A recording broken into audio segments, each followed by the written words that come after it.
Summer of 1975, Memphis. The sun hung like molten gold over Graceland, baking the driveway until it shimmered. The heat so thick it seemed to press against every bone. Elvis was stepping out to his polished Cadillac Eldorado, the leather seats gleaming, the engine purring like a promise. But then, a faint, desperate whine reached his ears, barely audible over the distant chatter of fans gathered beyond the gates. He glanced down and froze. There, trembling in the harsh sunlight, was a tiny dog, ribs visible through matted fur, eyes wide with fear and hunger. Its paws scraped the asphalt, trying to find shade that didn't exist. The crowd didn't notice. They only waited for the king to wave, to smile, to drive off. But Elvis didn't move. Something in that helpless, shivering creature reached into a place he rarely allowed anyone to touch. He knelt, heart hammering, and whispered, almost to himself, "I got you now, little one." Hands that had held microphones and signed millions of autographs now cupped the fragile life at his feet. And in that moment, the world outside vanished. The stage, the fame, the screaming fans, all irrelevant.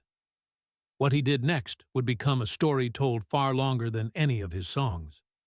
A story not about the king, but about the small, trembling heart that changed him forever.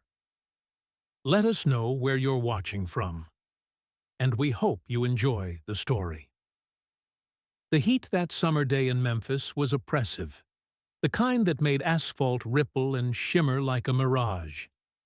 Graceland's front yard, usually immaculate and serene, was alive with restless movement. Reporters clustered near the gates, cameras dangling, notebooks in hand, waiting for a glimpse of the king. Fans pressed against the wrought-iron fences, squinting through the sunlight, their voices a mixture of anxious chatter, laughter, and the occasional shout for attention. Somewhere, a transistor radio sputtered out faint country tunes, but it did little to pierce the thick, stifling air. Elvis moved slowly across the polished driveway, his white suit glinting against the harsh sun, the long shadows of the magnolia trees stretching toward him. Sweat dotted his forehead, despite the breeze that played teasingly around the estate's hedges. Today, he was meant to leave for a rehearsal in Las Vegas, a long-awaited return to the stage, yet something intangible held him back. He paused near his Cadillac Eldorado, its chrome gleaming almost unbearably in the bright light, and for a moment, the world seemed to shrink to the narrow circle around his car. That's when he noticed it. A small sound, almost lost in the hum of engines and murmurs of the crowd. A faint, desperate whimper that didn't belong. Lowering his gaze, he saw a tiny figure cowering beneath the Eldorado's glinting chassis. A puppy, no bigger than a loaf of bread, shivering under the punishing heat. Its coat, once perhaps a glossy brown, was matted with dirt and sweat, the ribs sharply outlined beneath its skin. Eyes wide with terror and hunger, it froze, attempting to make itself as small as possible, ears flattened against its skull. Every instinct screamed vulnerability, and yet there was something stubborn in the way it met Elvis's gaze. An unspoken plea. Elvis's first reaction was hesitation, the kind a man who had spent years in the relentless public eye sometimes experienced when confronted with raw, unfiltered life. The world beyond those gates would never notice this encounter. The press had not yet caught sight of it. Yet he couldn't walk away. Not today. Not from this. With a slow, deliberate movement, he crouched, his knees pressing into the hot asphalt, and extended a hand toward the trembling creature. For a heartbeat, nothing happened. The puppy's tiny body remained still, eyes darting, weighing the threat against hope. And then, as if understanding something beyond instinct, it inched forward, sniffing hesitantly at Elvis's fingers, before letting itself be scooped into his arms. The contrast was almost jarring. The gleaming El Dorado, polished to perfection, reflecting the sprawling estate in its mirror-like paint, and in his arms, this pitiful, trembling bundle of fur. The world seemed to pause. A bead of sweat rolled down Elvis's temple, catching the sunlight, and he realized he was smiling, a small, unguarded lift of his lips. The gathered crowd at the gates murmured, some cheering, others craning for a better look, but none could fully grasp the scene unfolding before them. Even his bodyguards, seasoned men accustomed to the unpredictability of fame, froze for a split second. One raised an eyebrow, subtly glancing at the other, wordlessly communicating disbelief. Yet Elvis made no move to return to the car, no gesture to resume his scheduled departure. He held the puppy closer, whispering something unintelligible yet tender. The sounds carried just enough for those near him to catch, a tone between reassurance and wonder. The sun bore down, relentless and unforgiving, dust motes dancing lazily in the golden light. The juxtaposition of his life, the constant glare of public scrutiny, the luxury, the smooth lines of metal and leather, against this tiny, vulnerable life in his arms, struck a chord deep within him. It was raw, uncompromising, and human. For a moment, the fame, the chaos, the expectations melted away. There was only this fragile heartbeat against his chest, the wet warmth of its small body, and the sudden grounding realization that his world, as monumental as it often seemed, could still be profoundly altered by something as small as a stray puppy. Elvis's lips curved into a faint, almost shy smile as he whispered again, "Hey, little one, you've been waiting, huh? Waiting for someone to see you." The puppy's tiny ears flicked, its body relaxing just slightly, the tension easing into something more tentative, yet promising. The reporters shifted nervously, unsure whether to step closer, whether to capture this moment or leave it sacred. The guards, still rigid with professionalism, exchanged glances that now carried a trace of something unfamiliar. Respect tinged with awe. Here was a man who, by all accounts, could command the world's attention with a single gesture, yet chose, in that incandescent summer heat, to crouch beside a suffering creature, deferring his own schedule for the sake of something utterly inconsequential to the rest of the universe, yet profoundly meaningful to him. Minutes passed like hours. The puppy, now nestled more securely in Elvis's arms, gave a soft whine, a sound that would have been pitiful in any other context, yet here seemed almost triumphant. A small victory in an otherwise indifferent world. Elvis stroked its matted fur, his fingers gentle, deliberate, memorizing every line, every patch, as though promising protection against the harshness it had known. His eyes, usually so accustomed to the flash of cameras and the spectacle of adoration, softened, reflecting an empathy that could not be faked, a recognition of shared vulnerability. Finally, he looked up, meeting the eyes of his guards and the distant crowd beyond the gates. There was no instruction, no command, only an implicit understanding. This creature would not be abandoned. The puppy squirmed slightly in his arms, almost testing the sincerity of his embrace, and in response, Elvis whispered again, "You're safe now. I've got you."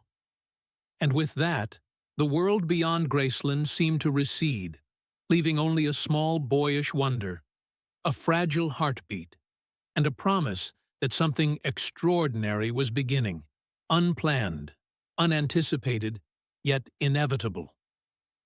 Elvis didn't move toward the Cadillac. The heat pressed down, the sun glaring off the driveway, yet the world beyond Graceland's gates faded into insignificance. He stood there, the tiny, trembling puppy cradled against his chest, feeling the rapid thump of its small heart. Dust swirled lazily around the mansion's hedges, the air smelling faintly of warm asphalt and blooming jasmine, the scent mingling oddly with the faint aroma of the fried pies cooling on the kitchen windowsill. The moment seemed suspended, a quiet pocket of time outside the expectations of fame, cameras, and public performance. He glanced at the puppy again, noticing how its ribs rose and fell with each shallow breath. Its fur, caked in dirt and sweat, smelled faintly of neglect, yet beneath that layer of grime, a spark of resilience shone in its wide, terrified eyes. Elvis's hand moved instinctively, brushing the matted fur from its forehead, revealing the soft warmth of its skin beneath. The little creature nuzzled his fingers, instinctively seeking comfort, and a surge of unexpected tenderness flooded through him. "Stay right here," he murmured quietly, more to himself than anyone else. Then he called out to the guards, "Bring some water and food. The kitchen should have something the puppy can eat." His voice was calm but firm, leaving no room for argument. Normally, the guards were careful, discreet, always attuned to the king's every movement. But this request, so ordinary, yet so out of line with the usual flow of celebrity life, gave them pause. One of the men glanced at another, lips twitching with barely suppressed astonishment. They were accustomed to Elvis's whims, his sudden departures, his bursts of charm and unpredictability. But this was something altogether different. A few minutes later, the kitchen staff arrived with a small dish of warm milk and scraps of bread, setting them gently at Elvis's feet. The puppy, sensing the shift from fear to safety, moved slowly, cautiously sniffing at the offering.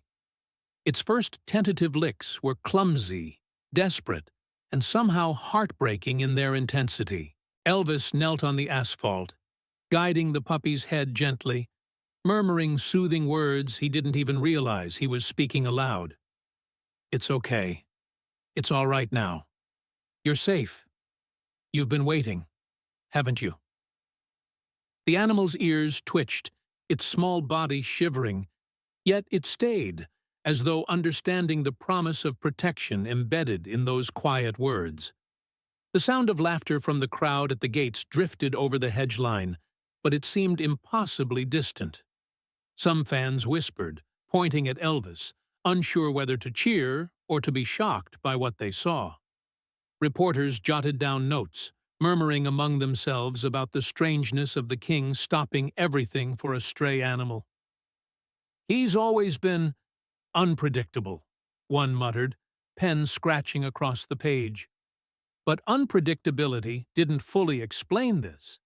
This was tenderness, raw and unguarded, and it resonated even amidst the skepticism. From the veranda, a small voice called out, clear and curious, "Daddy, is that our dog?" Lisa Marie emerged, a tiny figure in a summer dress, her hair catching the sunlight like spun gold. She blinked at the scene, tilting her head with the perceptiveness only children possess. "He looks so sad." Her voice carried over the yard, delicate yet insistent. Elvis looked down at the puppy, then back at his daughter, and a smile, real, warm, disarming, spread across his face. "From today he is," he said softly, the words almost reverent, as if sealing a silent vow. He shifted the puppy in his arms, holding it closer, and for a moment the world outside seemed irrelevant. The sun bore down on them both, glinting off the Cadillac's hood, yet inside this small bubble of the driveway there was only safety, warmth, and the fragile beginnings of trust. The puppy relaxed slightly, curling against him, and in that simple gesture a bond formed, one born of instinct, empathy, and perhaps something deeper. Recognition of shared vulnerability, of being lost and finally found. Even the guards, stoic and reserved, found themselves softened. One of them, a man who had spent decades on the fringes of fame, shifting shadows and managing chaos, allowed a small, uncharacteristic smile to cross his face. The raw sincerity of the moment was infectious. No flashbulbs, no cameras could manufacture this. It was life in its purest, most unadorned form. Protection, comfort, and the small, trembling hope that someone had finally noticed, finally cared. Elvis stroked the puppy's head, his fingers brushing the thin fur over the skull, feeling each bone and sinew, memorizing them like chords in a song. "You've waited long enough," he whispered, a quiet determination in his voice. "No one else has seen you, but I have, and that's enough." The puppy's tiny body pressed closer, leaning into the warmth, the touch, the unspoken promise. The kitchen staff lingered in the doorway, unsure whether to interrupt or retreat. The scene defied expectation. A rock-and-roll legend kneeling on asphalt, cradling a pitiful, fragile creature with a devotion that seemed almost sacred. They exchanged glances, the unspoken acknowledgement hanging heavy in the humid Memphis air. This was no publicity stunt. This was a man connecting, genuinely, deeply, to life beyond fame and fortune, beyond crowds and cameras. Lisa Marie stepped closer, her small hand reaching tentatively toward the puppy. "Can I?" she asked, her voice tinged with awe and excitement. Elvis nodded gently, shifting the animal so she could place her tiny fingers against its damp, matted fur. The puppy sniffed her hand, then allowed itself to be gently stroked, a tentative trust forming in the summer heat. For a fleeting moment, the chaos beyond Graceland's gates, the shouting fans, the clicking cameras, the demands of the world, dropped away entirely. There was only the sun, the scent of magnolias, and a tiny life finding sanctuary in the arms of a man who could have ignored it, but didn't. Elvis straightened slowly, the puppy cradled securely against his chest. The weight of responsibility, sudden yet welcome, pressed gently against him. He knew this decision was not trivial. Yet in that sun-baked moment, watching the animal relax, watching Lisa Marie's eyes light up with wonder, he felt something he hadn't in years: clarity, purpose, and a quiet, unshakable joy. He was ready to care. Not for the show, not for the applause, not for the world watching through lenses and filters, but for this small, fragile heartbeat in his hands, the heartbeat that, like his own, had been waiting to be seen. The following morning, the air at Graceland was thick and heavy, like velvet pressed against the skin. The sun had climbed higher, casting harsh lines across the driveway and the manicured lawns, turning every shadow into a stripe of light and dark. Elvis walked with the puppy cradled against his chest, each step measured, deliberate. The little creature shivered slightly against the warmth, but it no longer whimpered. It had begun to trust, to sense that this strange, towering figure could be counted on. A sleek, black Cadillac idled nearby, waiting for him to finally take his leave. Yet Elvis barely glanced at it. The car, usually a symbol of speed, freedom, and glamour, seemed absurdly irrelevant compared to the fragile life in his arms. He thought about the day ahead, rehearsals for the Vegas show, interviews, appearances, everything that normally consumed his every waking hour. But none of that mattered. Not today. Today, a different sort of responsibility had claimed him. He made his way through the house to the phone, his fingers dialing the number of a veterinarian he had known for years, a man whose hands had steadied countless creatures in pain, who had once treated one of Elvis's childhood cats after an injury. Dr. Hargrove answered, his voice warm yet professional, tinged with curiosity. "Elvis, it's early. Everything all right?" "I've found a puppy," Elvis said, keeping his voice low but urgent. "It's not in good shape. I need you to come now. Bring everything you need. This one, he needs help." There was a pause, then a measured exhale on the other end of the line. "I'll be there in 15 minutes. Bring him to my office, or I can come to you. This doesn't sound like an ordinary case." Elvis hung up, glancing at the puppy, whose small body was curled tightly against his chest. Its eyes were half closed, wet with exhaustion, yet it lifted its head slightly, as if sensing that help was on the way.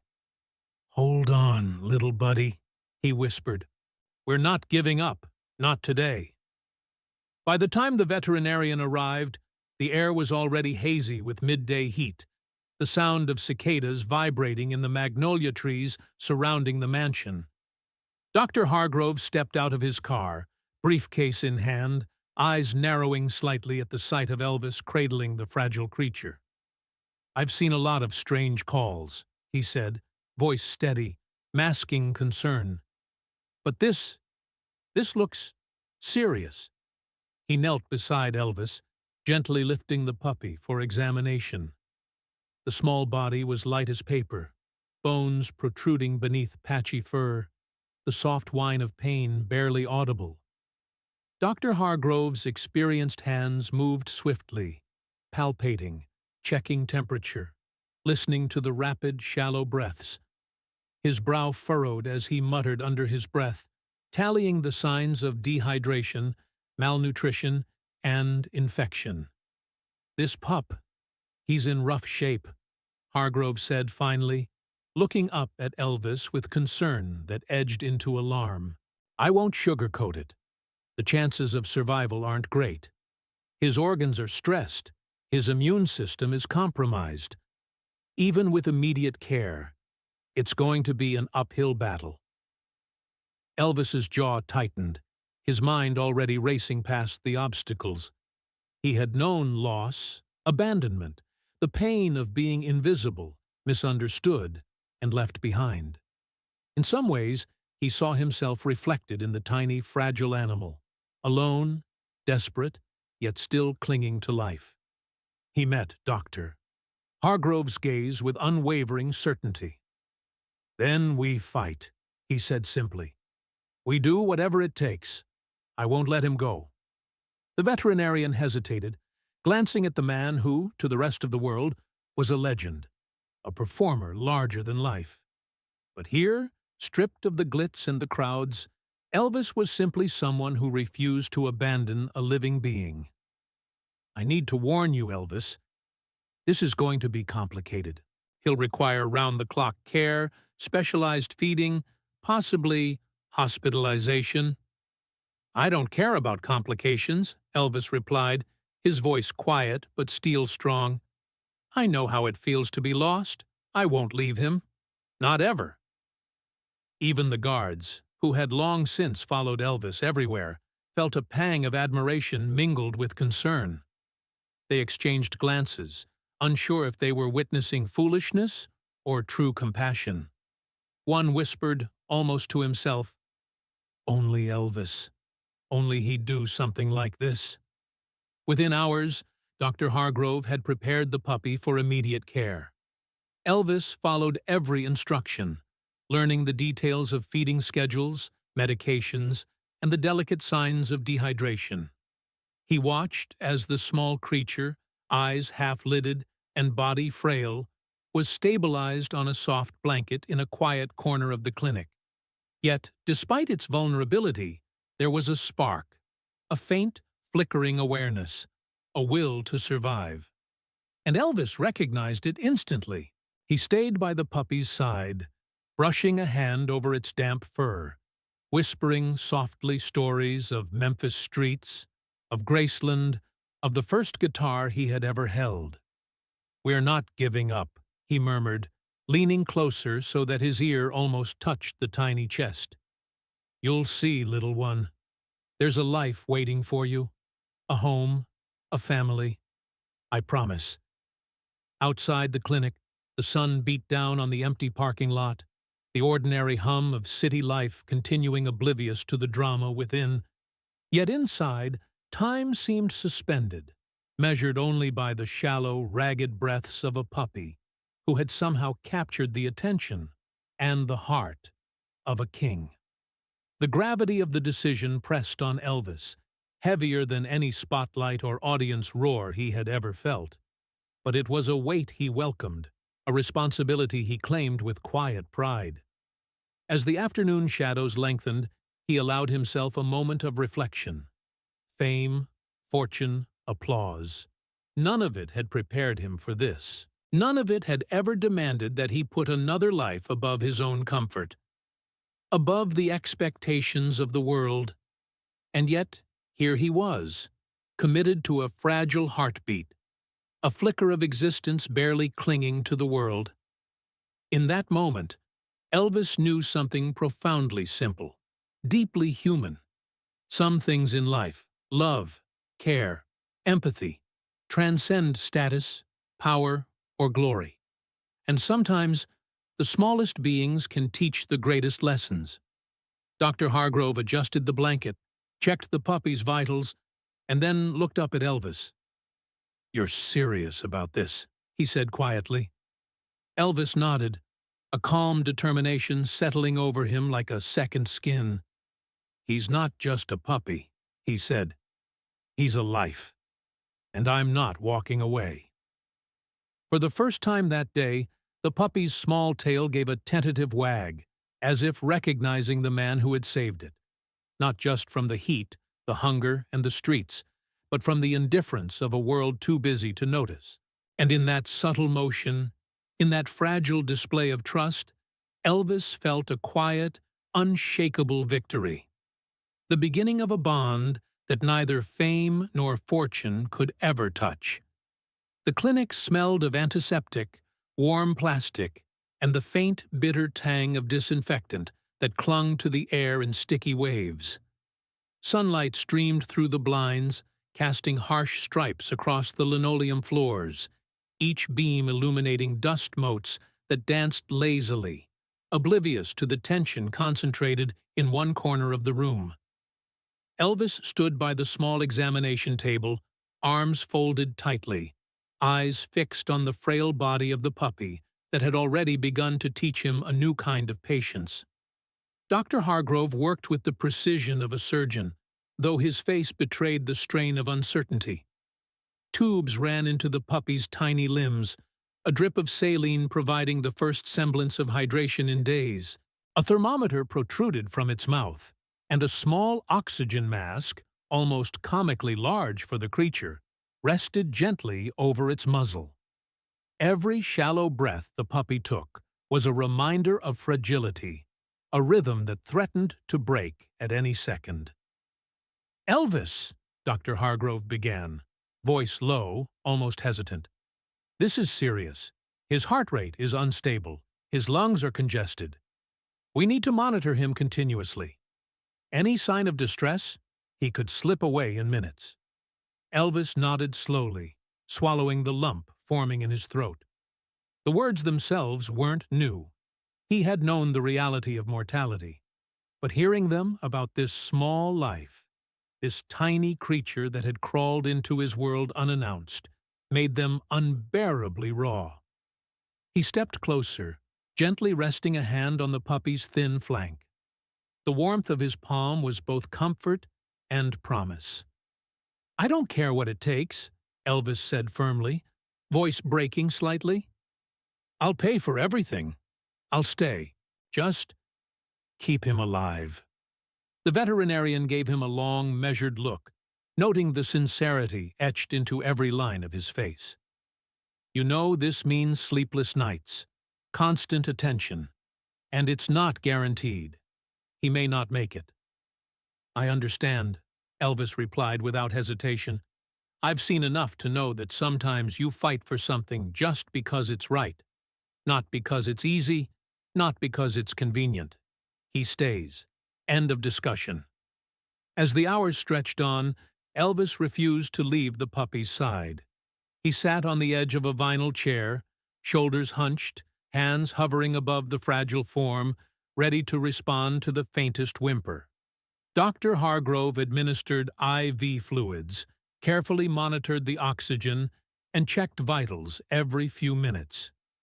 Each tiny flicker of movement from the puppy was a spark, a pulse that the king clutched as fiercely as any gold record he had ever earned. The clinic staff, accustomed to the world's celebrities, watched with a mixture of awe and disbelief. Nurses whispered quietly in corners, sharing astonished glances. Elvis, usually a figure of untouchable glamour, was transformed here into something entirely human. Watchful, vulnerable, relentlessly tender. He spoke to the puppy in low murmurs, a voice barely above a whisper. "Remember the streets?" he said gently, brushing a hand over the fur now damp from cleaning. "Remember how it felt to be ignored, to be overlooked? Not here. Not anymore. We've got you now." The puppy responded with a faint nuzzle, its eyes half-lidded, but alert enough to sense the steady heartbeat against its cheek. There was no grandeur here, no music, no stage lights, only the quiet intensity of two lives colliding in the most unexpected way. By mid-afternoon, the stress began to show on Elvis's face. Lines that were rarely visible in public now etched themselves deep across his forehead. His normally radiant blue eyes were shadowed with concern, yet they never wavered from the tiny form on the table. At one point, he stood and began pacing, shoes squeaking lightly against the linoleum, hands gripping the edges of the table. "Do you think he'll make it?" he asked, almost rhetorically, his voice a mix of hope and fear. Dr. Hargrove sighed, rubbing the back of his neck. "If he pulls through the night, he has a chance. But this first day, it's critical." Elvis nodded, his jaw set. He refused to leave. Journalists might be waiting outside for a sensational headline, fans might be clamoring for any glimpse of him, but inside this room, none of that mattered. Here, there was only the struggle for life, measured in tiny breaths and the warmth of a fragile body. As evening descended, the fluorescent lights in the clinic cast long, stark shadows. Elvis remained seated, a blanket draped over the puppy, murmuring quiet stories about Memphis, stories of lazy afternoons on Beale Street, of the first guitar strings he ever strummed, of the scent of cotton fields under a setting sun. Somehow, these simple tales seemed to calm the tiny, trembling body beneath his hands. Hours passed, the outside world fading into insignificance. Even Dr. Hargrove occasionally stole a glance, noting the quiet devotion, the raw intensity of a man who could command stadiums yet now hovered in silence over a trembling animal. At one point, the puppy twitched, a small but definite shiver of life. Elvis caught his breath, heart thudding in his chest. "That's it, little buddy," he whispered. "You've got this. You're stronger than you know. And I'm right here. We're not giving up. Ever." The day turned into night, the moonlight filtering through the blinds, casting silver stripes across the floor. Outside, the city of Memphis carried on in oblivion, but inside that small clinic, a battle raged, a quiet, relentless struggle between fragility and determination. And at the heart of it, Elvis stood unwavering, a silent sentinel, committed not to fame or fortune, but to the life in his arms, to the hope that even the smallest, most vulnerable beings could survive when someone dared to fight for them. In that quiet room, amid the beeps and hums of medical machinery, a bond was forged. A bond that would define not just the next few days, but a lifetime. And as Elvis watched the puppy's chest rise and fall with tentative breaths, he realized something profound. The truest measure of strength isn't in the spotlight, the roar of an audience, or the glitter of a stage.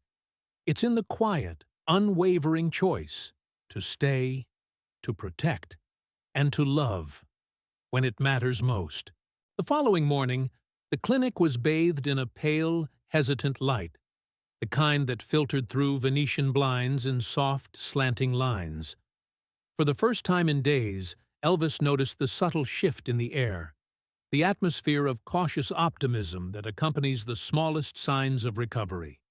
The puppy, still frail but undeniably stronger, lifted its head from the blanket, eyes blinking against the new light, sniffing at the scent of Elvis's familiar cologne. He had arrived before sunrise, as always, and had brought with him a thermos of coffee he didn't drink, instead using the warmth of the cup to cradle his hands, keeping them near the tiny form. The staff had grown accustomed to his presence, their initial astonishment replaced by a quiet reverence. Nurses whispered to each other, stealing glances at the king, who no longer seemed distant or untouchable. Here he was simply a man devoted entirely to the fragile pulse of a recovering life. The puppy's movements were tentative, each paw careful, almost cautious, as though it remembered the pain of hunger, the sharp sting of abandonment. When it attempted a clumsy crawl toward Elvis, he gently scooped it up, holding it close against his chest. He could feel the faint, irregular thrum of its heartbeat beneath his palm, each tiny beat a victory over the despair of the previous days. "You're doing so well," he murmured, voice low, almost a whisper. "Better than I dared hope. You're stronger than you think." The veterinarian peeked in, clipboard in hand, a faint smile breaking across his face. "Elvis, he's responding better than expected. If he continues like this, we may soon start light feedings and begin the first steps toward normal activity. He's got the fight in him." Elvis's lips curved into a rare, tentative smile. "He's a fighter, all right, just like some folks I know." He glanced at the puppy, eyes shining with a mixture of pride and awe. "And I'm not going anywhere. You hear me? You're not alone anymore." Throughout the day, he alternated between quiet observation and soft conversation, telling the puppy stories about his childhood in Tupelo, the cotton fields, the long, dusty roads, the lazy afternoons that seemed endless in their simplicity. He spoke of the first time he held a guitar, the excitement of discovering music, and the small victories that had shaped him. Each word, each story, seemed to soothe the puppy, its tiny body relaxing against his chest, ears twitching at the cadence of his voice, eyes reflecting the security it had longed for. By afternoon, the puppy managed a tentative wag of its tail, a small but unmistakable gesture that sent a jolt of relief through Elvis's chest. It was a sign, however subtle, that the bond they were forming was taking hold. He chuckled softly, an unguarded sound that carried warmth and a rare vulnerability. "You're probably going to be more stubborn than me, aren't you?" "Well, I like that. I like a fighter." Lisa Marie arrived unexpectedly, her small figure slipping into the clinic with an energy that cut through the tense atmosphere. She stopped short at the sight of Elvis holding the puppy close, her eyes widening. "Daddy? Is that?" she asked, voice barely audible. Elvis looked down at the small bundle and then back at his daughter, his smile finally reaching his eyes.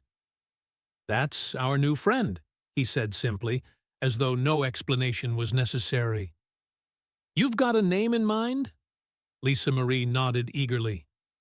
"Edmund," she whispered. "Like a brave knight." Elvis's laughter filled the room, low and rich, a sound that seemed to chase away the lingering shadows. He brushed a hand over the puppy's back. "Edmund it is, then. Welcome to Graceland, little man." Over the next few days, Elvis continued his vigil, visiting the clinic multiple times a day, even setting aside rehearsals and calls to ensure the puppy was never alone. Staff, who initially approached with caution, now found themselves smiling at the sight of him cradling Edmund, speaking softly, sharing music, humming lullabies he had improvised on a small guitar he brought into the recovery room. It became clear that the music itself had a calming effect.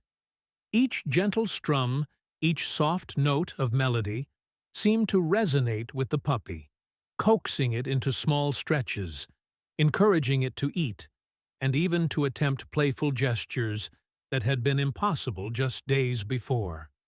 The clinic staff were astonished, not only at the recovery progress, but at the deep, almost human connection that had formed. Lisa Marie would sit beside her father during these visits, reaching out to stroke Edmund's fur, sharing quiet giggles and whispered encouragements.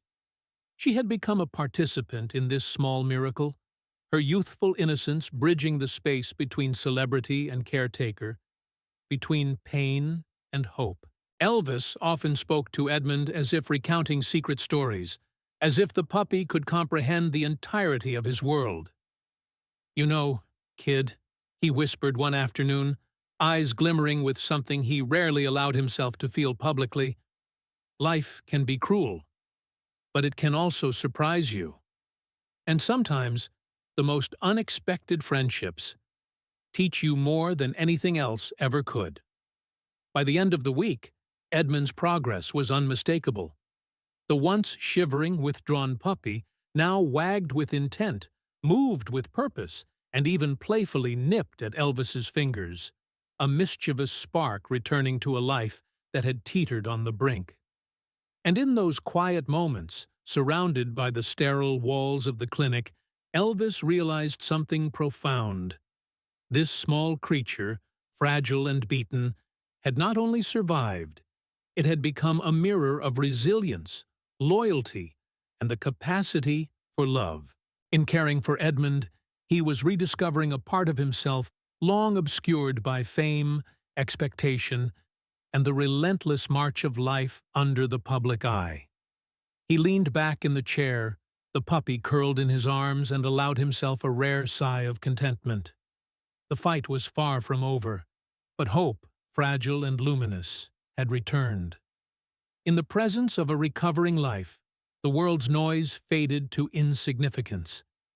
There was only the rhythm of breath, the warmth of fur, and the quiet promise that together they would face whatever came next.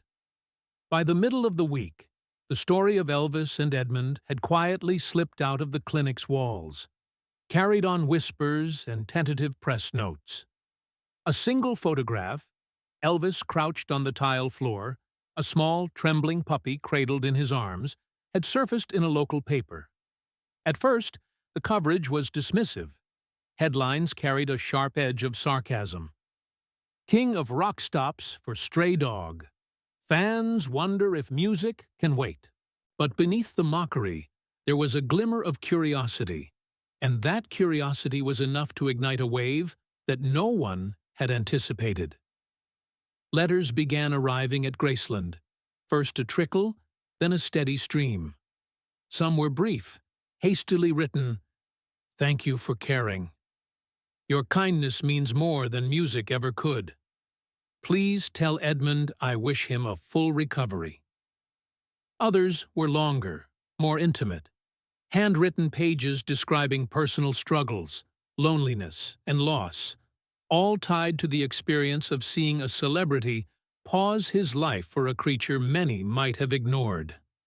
Elvis read each letter with meticulous care, his fingers tracing the loops and curves of handwriting as though each stroke held a pulse of life. He did not skim or toss aside. He let the words settle in, sinking into him like sunlight through a quiet room. Some letters were from fans who had lost pets in recent years, others from people whose lives had been saved by the small, faithful companionship of dogs and cats. One letter from a war veteran caught his attention more than the others. "Mr. Presley, I don't know if you understand. I was in Vietnam, and it was a dog, a small mutt like yours, that kept me going. I lost him long ago. Watching you care for this pup, It brought something back I thought was gone forever. Thank you. The words pressed against him, not as fame, not as public expectation, but as raw human connection. The press narrative began to shift subtly, almost imperceptibly. Articles moved from sarcasm to curiosity, then to admiration. Columnists wrote about the unusual dedication of a man accustomed to adoration yet unafraid of compassion. Photographs of Elvis reading letters with Edmund perched gingerly on his lap, ears twitching, began to appear in local newspapers, then regional magazines. Each image told a story of patience, empathy, and quiet determination. The public response escalated rapidly. Fans started sending gifts, not for Elvis, but for Edmund. Tiny beds arrived, stuffed toys, squeaky chew toys, even handmade blankets. There were sacks of carefully labeled dog food and treats sent from families across the country, and letters that detailed the care and stories behind each gift. A small anonymous package from a woman in Nashville contained a knitted sweater with the note, "For the little one who showed you what loyalty can look like. May it keep him warm when you cannot be there." One afternoon, a delivery arrived at the clinic that caused a ripple of laughter and disbelief. It was a miniature silver collar engraved with the letters EP and E, Elvis Presley and Edmund, complete with a tiny bell that jingled faintly when moved. Elvis held it against his palm, eyes glimmering.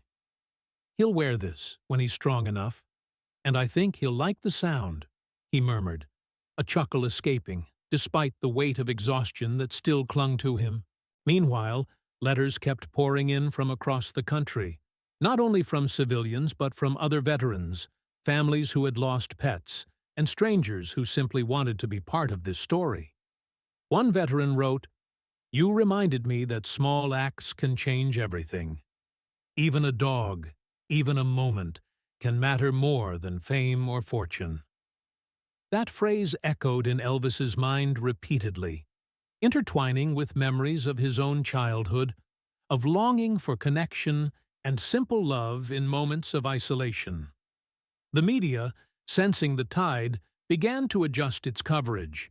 Stories appeared in national newspapers and television segments, portraying the event not as a distraction from his career, but as an emblem of compassion. Journalists who had initially mocked him now captured the quiet intensity of his devotion. The hours spent reading letters, the careful hand-feeding, the songs he hummed to soothe Edmund. Even talk shows began to inquire, gently, about the puppy's condition and how Elvis balanced his demanding schedule with such personal dedication. Fans across Memphis and beyond began organizing informal support networks. Donations were sent to local shelters, inspired by the idea that if Elvis could act on compassion for a single animal, others could follow in his footsteps.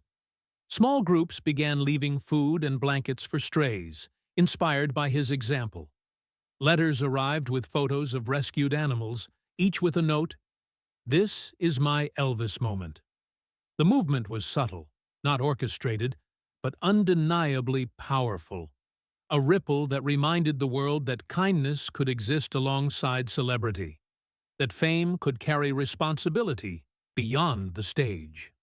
Amid the mounting public attention, Elvis remained quietly steadfast. He rarely commented to reporters directly, choosing instead to let his actions speak. At the clinic, he spent hours on end with Edmund, playing soft chords on a portable guitar, narrating the quiet stories of his life, sometimes singing lullabies he had composed only for the puppy. Staff members observed in awe how the music, tender and unhurried, seemed to soothe both the fragile creature and the anxious energy that lingered in the room. Lisa Marie became increasingly involved in the wave of goodwill.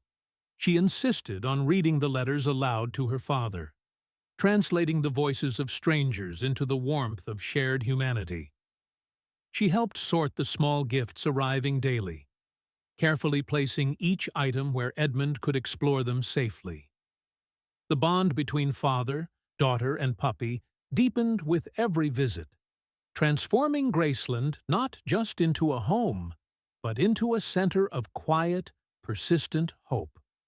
By the end of the week, it became clear that what began as a single, impulsive act of kindness had grown into a movement that touched thousands.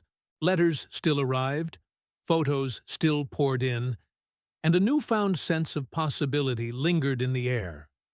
A feeling that compassion, however small or unexpected, could ripple outward, affecting lives in ways that fame alone never could. And in the quiet moments, when the cameras were absent, Elvis would cradle Edmund against his chest, listening to the tiny, steady heartbeat that had survived against the odds, and realize that, in saving one fragile life, a wave of hope had been set in motion far larger than he could have imagined. The morning sun spilled across Graceland in pale gold streaks, cutting through the humid haze that lingered like a memory of the previous day's storms. Elvis drove slowly down the familiar driveway, Edmund cradled gently in his arms, wrapped in the knitted blanket that had been sent from Nashville. The little dog, now noticeably stronger but still fragile, shifted slightly, sniffing the warm leather of the Cadillac's seat. It was a quiet ride, punctuated only by the faint hum of tires against asphalt and the soft, rhythmic breathing of the puppy. By the time they reached the front gate, a small cluster of staff had gathered, drawn not by ceremony, but by a curiosity that had blossomed over the past week. Their faces, normally guarded with professional detachment, now bore smiles of genuine anticipation. Some held towels, some carried small dishes, but all watched quietly as Elvis lifted Edmund carefully into his lap, speaking softly in that private, gentle tone reserved for moments far from the cameras. Lisa Marie appeared on the porch, her hair pulled back loosely, eyes wide with excitement. "Daddy!" she called, her voice carrying over the courtyard. She crouched down the last few steps, her arms reaching out instinctively. "Is he ready?" Elvis looked at her, a small smile tugging at the corner of his lips. "He's ready," he said, his voice low but firm, tinged with the satisfaction of a man who had kept a promise. He held Edmund forward, letting Lisa Marie's small hands meet the puppy's fur. Edmund sniffed, then, as if approving, nuzzled against her fingers. It was a moment of quiet triumph, an unspoken understanding that this little creature, once on the edge, now belonged here. The naming followed naturally, almost ceremoniously. Lisa Marie had insisted, and Elvis, ever indulgent when it came to his daughter, consented with a laugh. "Well, little man," he said, his hand brushing back a stray tuft of fur. "What do you think, Edmund?" The name landed softly, carried with warmth and authority alike. Edmund's tail wagged for the first time with confidence, brushing lightly against the polished wood of the porch. Life at Graceland shifted subtly with Edmund's arrival. The house, already a sprawling, bustling ecosystem of caretakers, musicians, and household staff, now felt a new pulse, smaller, lighter, yet insistent. Edmund explored cautiously at first, testing the edges of each room with tentative steps, ears flicking at every sound. He was drawn to Lisa Marie's laughter, to the gentle hum of Elvis's guitar, to the rhythmic cadence of footsteps in hallways. The contrasts were striking. Only weeks before, he had been thin, trembling, uncertain of the world around him. Now he navigated spaces filled with chandeliers, polished wood floors, and sunlit staircases, the enormity of Graceland no longer intimidating, but invigorating. Elvis watched him closely, sometimes from a distance, other times with careful attention up close, making sure the little dog felt secure, no matter how overwhelming the grandeur around them became. Even the staff felt the change. Maids who had never smiled much at their tasks found themselves pausing to watch Edmund scamper past, or to laugh when he attempted to chase the curling ribbons of sunlight across the floors. Chefs prepared small meals with extra care, not for themselves, but for the small creature who had captured the heart of their normally stoic employer. The atmosphere in Graceland shifted imperceptibly, from routine and performance to warmth and quiet attention. Elvis, for his part, found himself more present than he had in years. Rehearsals were still scheduled, and Las Vegas waited with all its neon glare and roaring crowds, but he had learned to carry moments of stillness within the whirlwind of expectation. In the evenings, he would sit on the porch with Lisa Marie, Edmund between them, humming softly or strumming familiar chords. He spoke to the puppy as if he were another human listener, recounting fragments of his childhood, tales of Memphis streets, the small triumphs and losses of a life spent both in the spotlight and in private solitude. One afternoon, as the sunlight turned a deeper amber and stretched across the front lawns, Elvis watched Edmund chase a ball across the garden. The little dog had gained confidence, running with a balance and joy that hinted at the resilience beneath his earlier fragility. Elvis's gaze lingered, reflecting a mixture of pride and wonder. It was a stark reminder of how fragile life could be, and yet how deeply it could flourish when nurtured. For Lisa Marie, the presence of Edmund was transformative. She had learned the rhythms of care, the language of patience and gentleness. She began speaking to him in hushed tones, telling him stories she imagined he would understand, teaching him small games and tricks. Her laughter, light and unguarded, became a soundtrack to this new chapter of Graceland's life. Even outside the household, the story continued to resonate.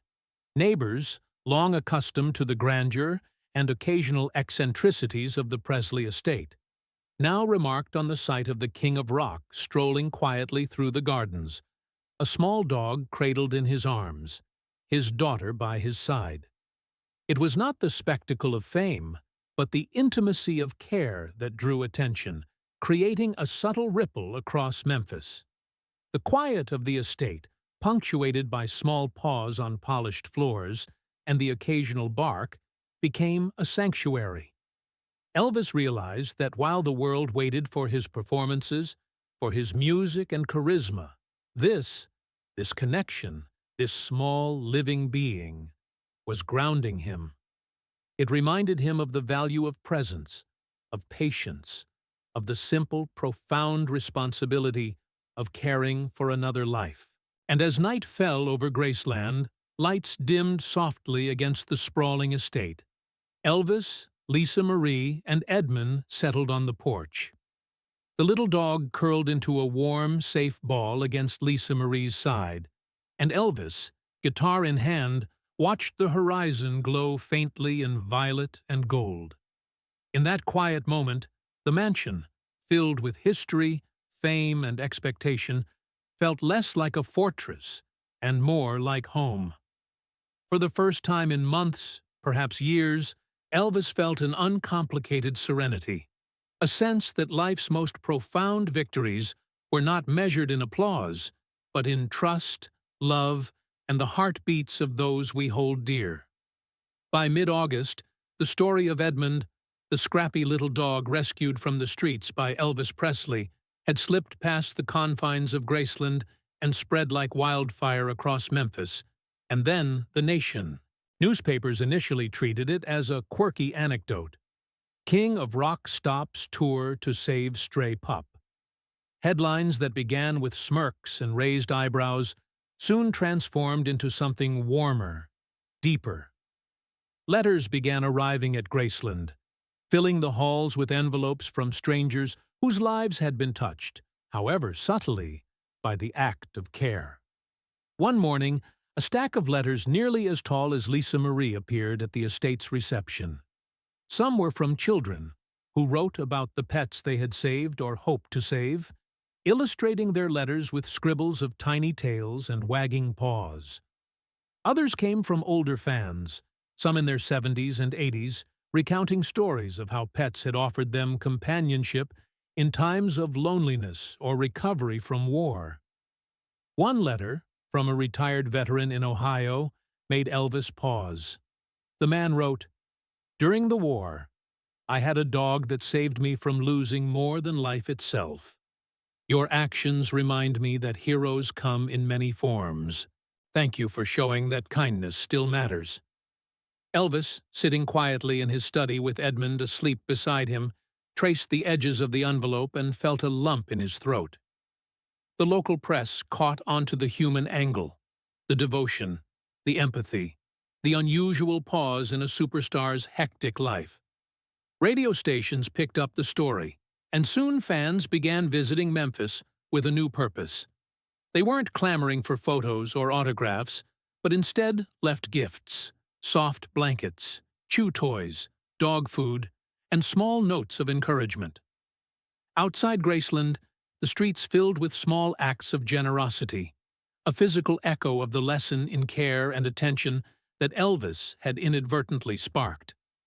Elvis noticed a subtle but profound change in the energy surrounding him.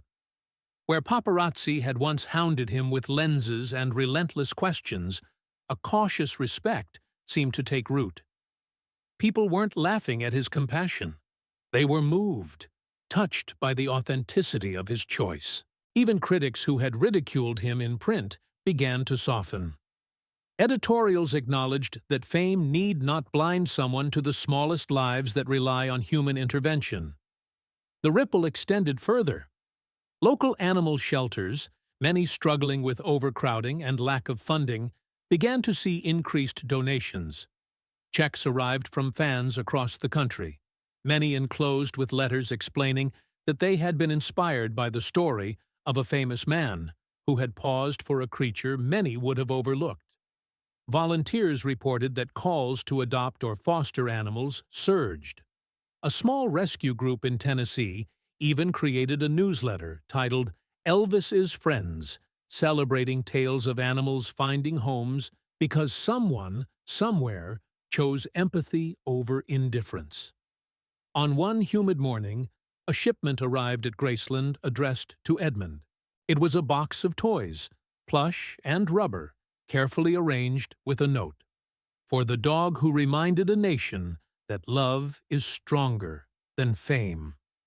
Elvis chuckled, the sound rare and unrestrained, as he knelt to present the box to the little dog, whose tail wagged furiously. Edmund sniffed at each toy with solemn deliberation, as if assessing the weight of responsibility that came with such attention. Lisa Marie clapped her hands in delight, urging her father to read aloud the letters that accompanied the gifts. The attention went beyond just material offerings. Letters poured in describing personal stories. Families who had adopted stray animals because of Edmund. Children who overcame shyness by caring for their first pets. Elderly people who found companionship and solace. In cafes, diners would remark on the story, sharing their own anecdotes of small acts of kindness. A tiny ripple in Graceland had become a wave sweeping across cities, towns, and households, binding people in shared sentiment and the quiet triumph of compassion. Even national magazines caught the scent of the story's human resonance. A prominent periodical ran a cover story featuring a photograph of Elvis holding Edmund, Lisa Marie at his side, under the headline, "The King with a Heart, How a Stray Dog Changed Everything." The article explored the man behind the music, emphasizing how fame need not divorce one from empathy. Interviews with fans, neighbors, and shelter volunteers painted a portrait of a ripple effect so profound it extended far beyond any stage performance. Back at Graceland, life had settled into a rhythm, yet the world outside kept echoing the lesson that had begun on a scorching day in July. Visitors still arrived with letters and small tokens, but now they did so with stories of their own.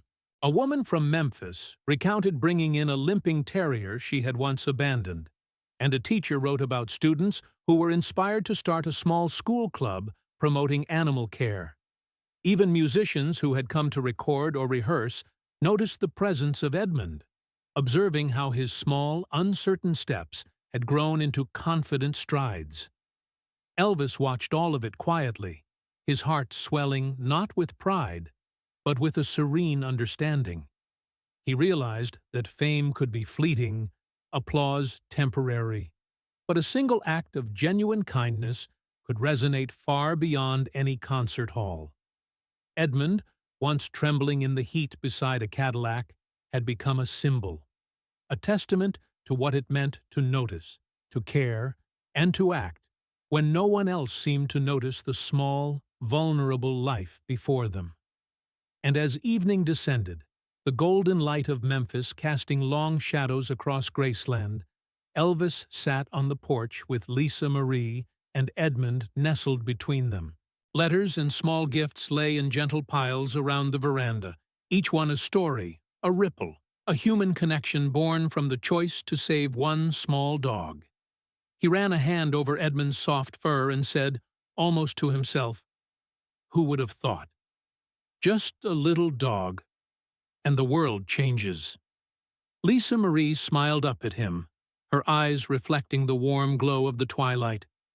Edmund rested his head on her lap, a living testament to resilience, trust, and the quiet power of empathy. The story had begun with one small, unexpected encounter, but now it had grown into a movement, subtle yet unstoppable, proving that even amidst fame and chaos, a single act of love could spark a wave of goodness across the nation. Weeks had passed since the media storm had settled, and the frenzy that followed Edmund's rescue had softened into quiet admiration.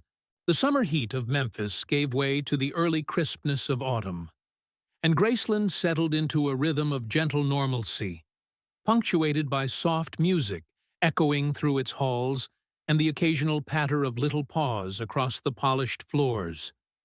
Yet for Elvis, the memory of that day, the scrawny, trembling dog by the Cadillac, remained vivid, a quiet, constant reminder of what truly mattered. After a sold-out concert in Las Vegas, Elvis returned to the mansion under the cover of night, the tires of his Cadillac crunching against the gravel driveway as the lights of the city receded behind him. Lisa Marie, now accustomed to the rhythms of her father's world yet always watching, ran down the hall to meet him, finding him weary, yet with a softness in his eyes that she had not seen in months.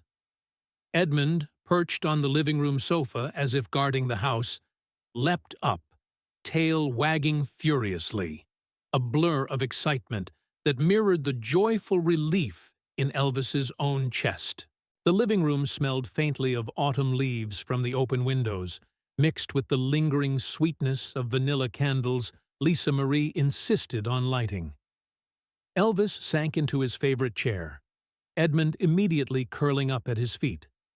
For a long moment, they simply sat in silence, a quiet unity binding them. A man who had commanded the adoration of millions, and a dog who had once clung desperately to the side of a sun-baked street. The quietness was profound, a sharp contrast to the roar of audiences and flashbulbs that usually surrounded his life. Weeks of reflection had led Elvis to understand something he could not articulate before. Fame was transient, applause ephemeral, but moments of pure, uncalculated compassion left permanent marks on the world.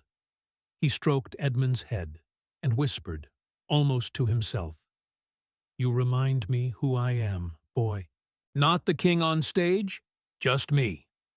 Lisa Marie sat beside him, brushing her fingers through the dog's soft fur, sensing the solemnity in her father's voice.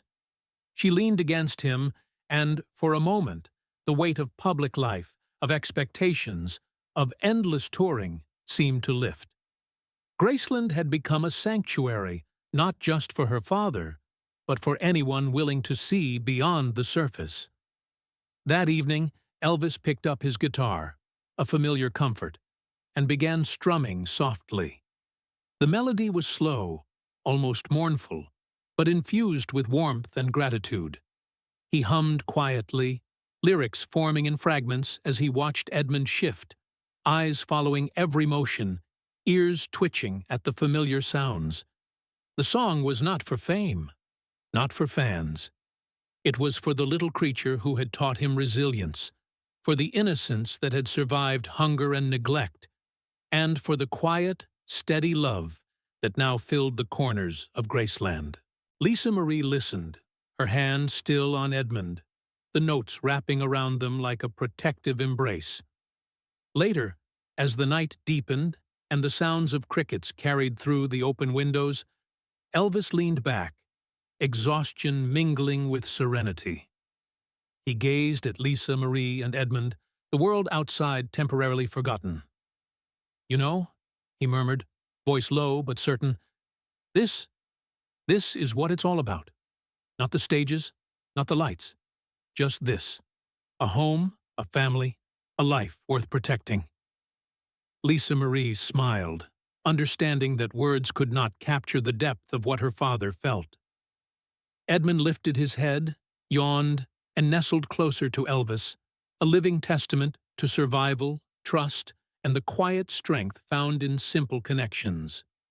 The next morning, the first soft rays of sunlight spilled across the veranda. Elvis stepped outside with a mug of coffee, Lisa Marie trailing behind him, Edmund padding loyally at his side. The mansion's gardens glowed in the golden light, the air crisp, carrying the scent of earth and grass. For a moment, the world outside seemed to pause, and in that stillness, Elvis felt a profound sense of completion. All the touring, the fame, the pressures, none of it held a candle to this serene, unspoken understanding. Life's true triumphs were measured not sold-out arenas, but in small acts of devotion, courage, and care. He settled into the chair on the porch, Edmund resting between his legs, Lisa Marie leaning against his shoulder. Birds flitted across the garden, and the wind carried the distant hum of the city, softened by the morning light. Elvis allowed himself a rare, unguarded smile, one that spoke of gratitude, love, and a calm that fame had never afforded him. "This," he said quietly, voice almost lost in the gentle rustle of leaves, "this is my real kingdom, not on stage, right here." Lisa Marie pressed her hand into his, Edmund nudging her fingers with his nose, and for a long moment, there was nothing else in the world but that perfect, fleeting, eternal peace. The story of Edmund would live on, through letters, memories, and the hearts of those touched by a man's simple act of compassion. But for Elvis, it was never about recognition. It was about being fully present, about cherishing those who could not ask for anything, yet gave him everything in return. Trust, loyalty, and an unwavering reminder that life's truest glory resides not in applause, but in love freely given and gently received. The sun climbed higher, casting warmth over Graceland, over father and daughter, over the dog who had once been nothing more than a trembling shadow in the heat. And as Elvis watched them, he knew, without question, that he had found his real happiness.